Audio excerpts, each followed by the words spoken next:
Is everybody ready? Okay. Thank you very much, members of the press and fellow Kenyans. This afternoon marks yet again that great opportunity as the people of Kenya to continue the journey of defending our democracy. Shakespeare once said that something is rotten in the state of Denmark, and nothing describes that situation than the situation we find ourselves in at the moment.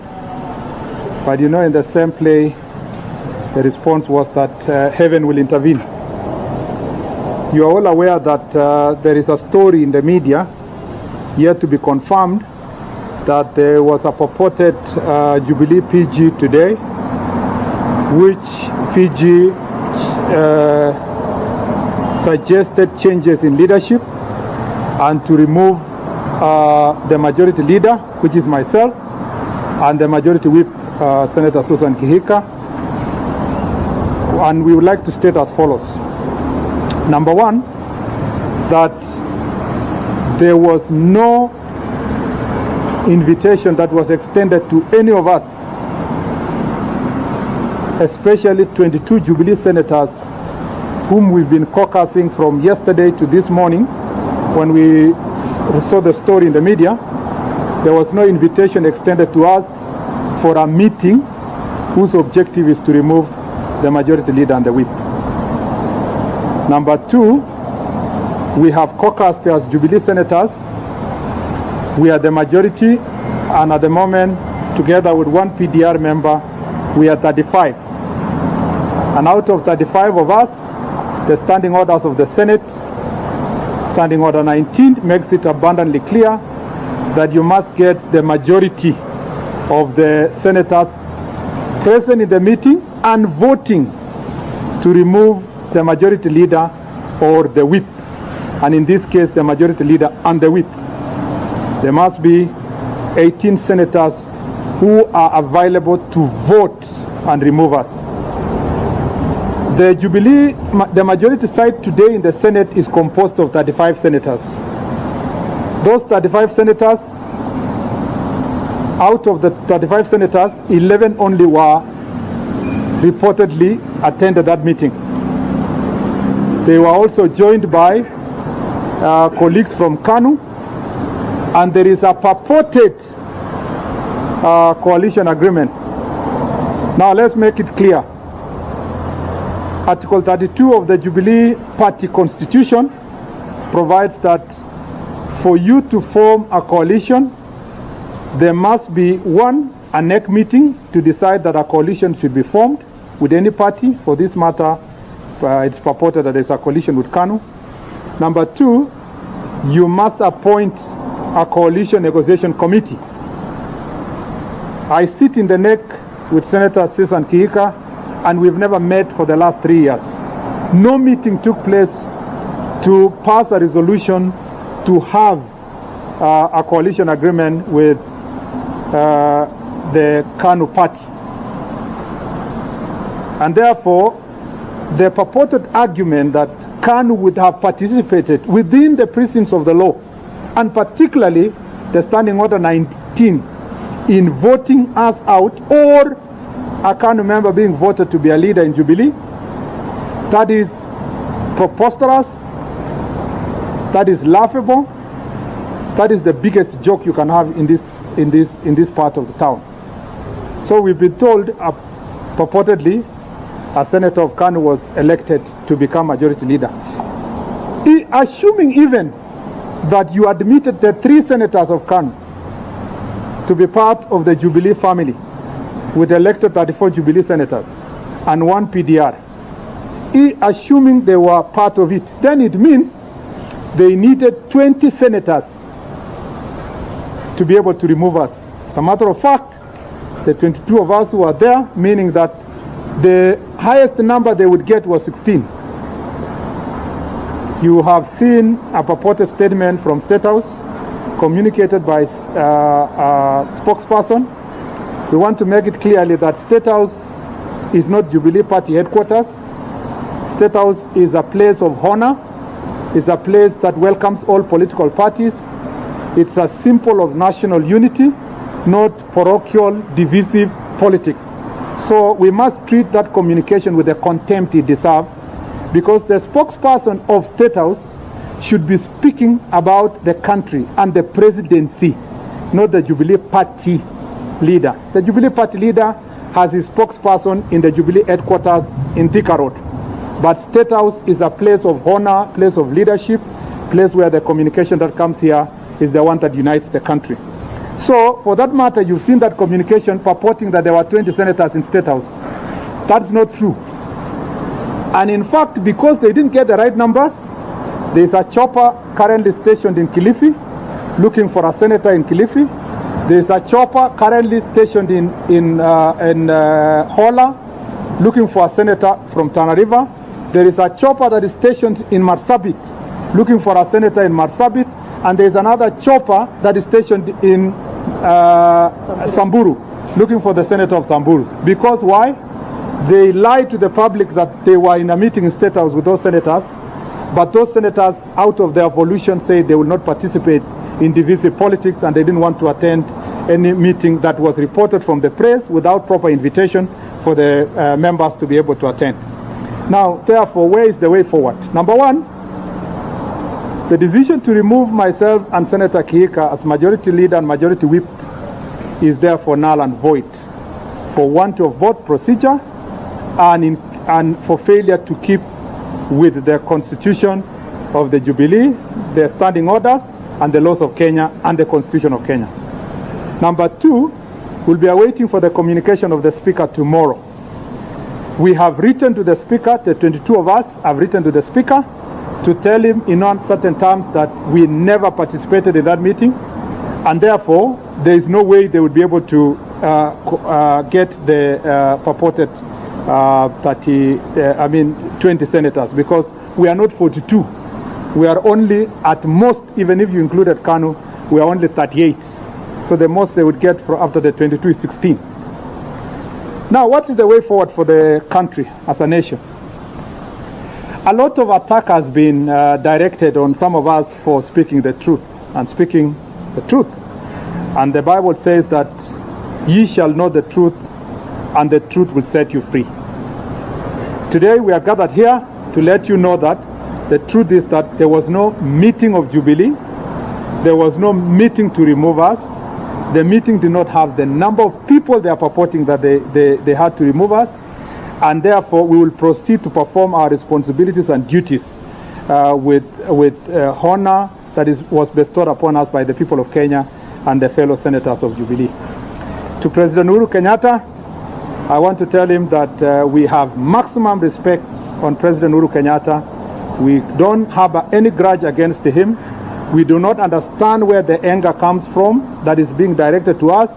We do not want to blame him, but we want to tell him that God called him into position of leadership at such a time as this. And Your Excellency President Uhuru Kenyatta, we have served with you.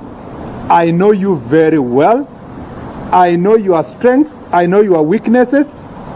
And I want to say that we will continue praying for you, because the world at the moment is facing a serious pandemic that has affected the economy of this country. There are so many jobless people now because of this pandemic. There are so many Kenyans, hustlers, who do not have food. Our conversation, Your Excellency, should not be about Murkomen. It should be about that hustler in Mukuru Kwanjenga, the one who was removed in Kariobanki. The focus of the country, as we speak at the moment, should be about the people who need our services more than about ourselves removing ourselves here and saying, Mr. This should get a job, Mr. This should get another job. We will not relent in putting our focus on those issues. We'll continue raising issues that are affecting our country. We'll continue pushing for the future of this country. Luckily, with God's grace, as you can see, we are just, if you were to compare the day with our political life, we are just at 8 o'clock in the morning. We have a long way. I think politically, we want to wish the president well, because it's at 4 o'clock, maybe approaching 5. And therefore, we do not want to have a quarrel with the president. we want to focus on supporting him so that it reaches 7 o'clock and his political lifespan comes to an end. He will have a legacy to show the people of Kenya. It cannot be that the legacy of the president is wrangles within Jubilee.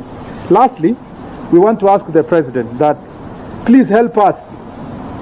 Let us support this thing called handshake. If it's uniting everybody, start at home. There is no way you can preach the gospel to the Gentiles when the Jews have not been converted. So it must start from Jerusalem, like the Bible says. And your Jerusalem is Jubilee. And we are ready. We've been waiting for that moment that we can be able to have a sitting as Jubilee and we move forward. I want to tell Kenyans that if the situation continues,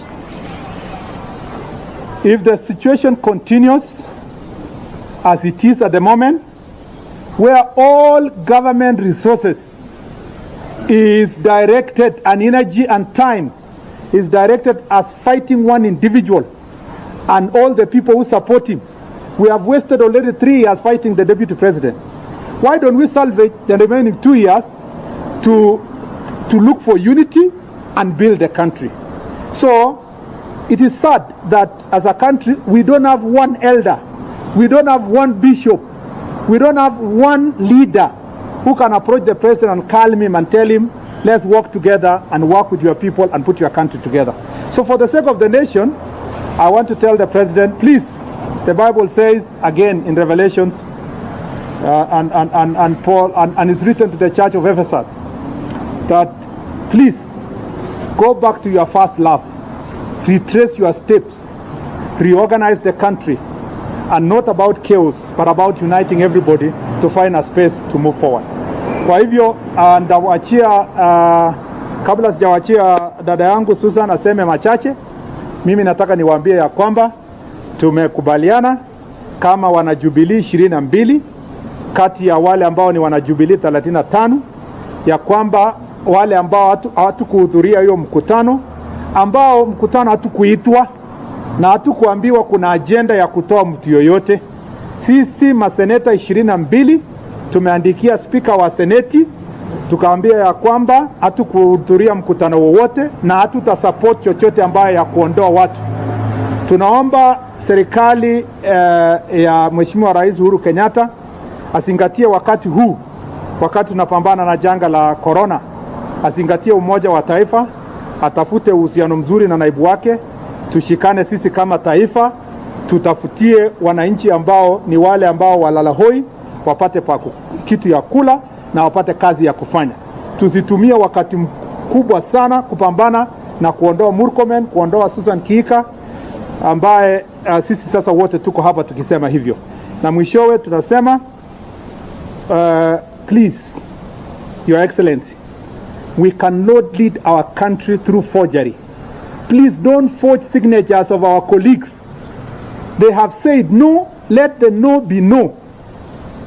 Let's remove these resources of the 4 choppers that were sent to Kilifi and Hola and Marsabit and Samburu should be used. Instead, those resources should be used to deal with welfare of citizens of this republic, which has been hampered by this corona. We are ready and available to extend a hand of friendship all the time to anybody who feels like they are attacking us. We are not bitter. I speak for myself. I am not bitter. I hold no grudge. I forgive everybody who is attempting to plan anything against me. And as the Bible says, no evil shall prevail.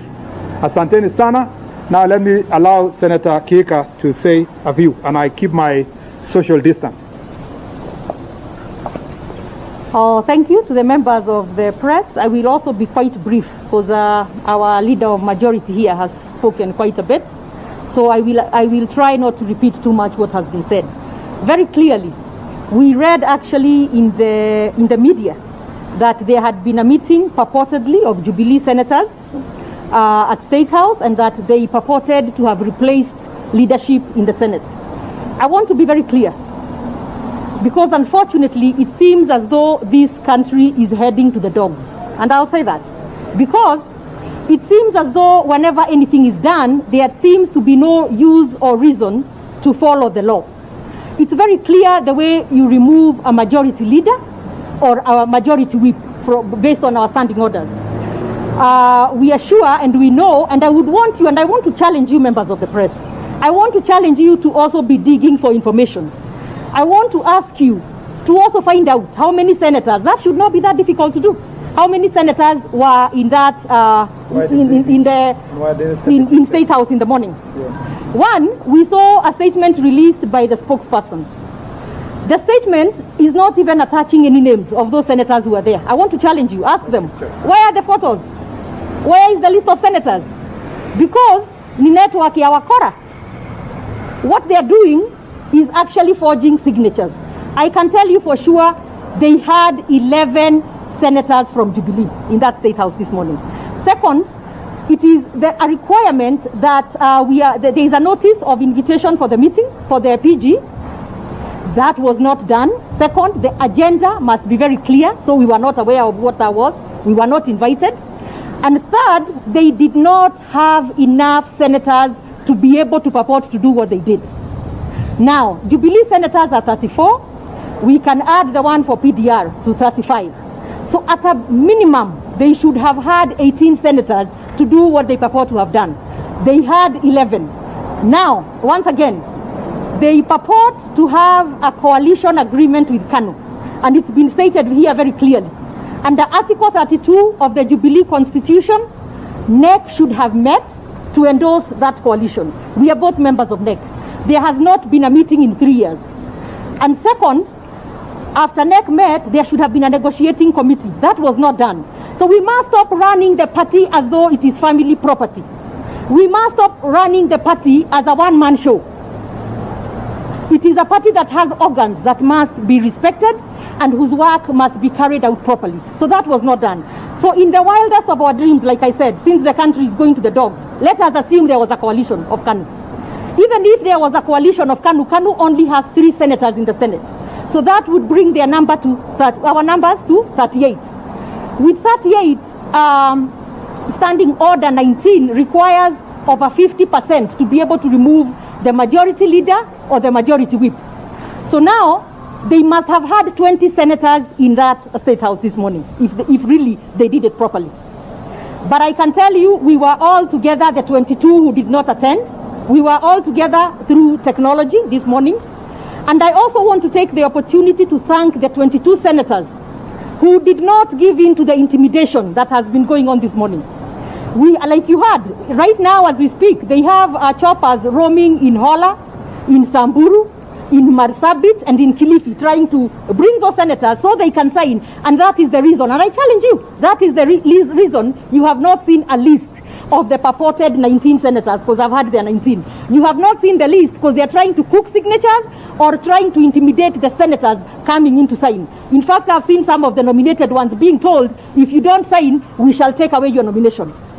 And like somebody said, these are not things that you just do that way, and we must follow the law. So what we are saying, going forward, it is null and void whatever they purport to have done this morning. And in fact, I'm very saddened. I wish the president was busy uniting the country. I wish the president was helping us as Kenyans with the issues of corona, so that we can make sure people have food, people have the necessary medical resources that are needed, so that we can move the country forward. I am saddened that at this point in time, when we are sitting as a country trying to figure this pandemic out, that we are having issues of division in State House, of all places in this country.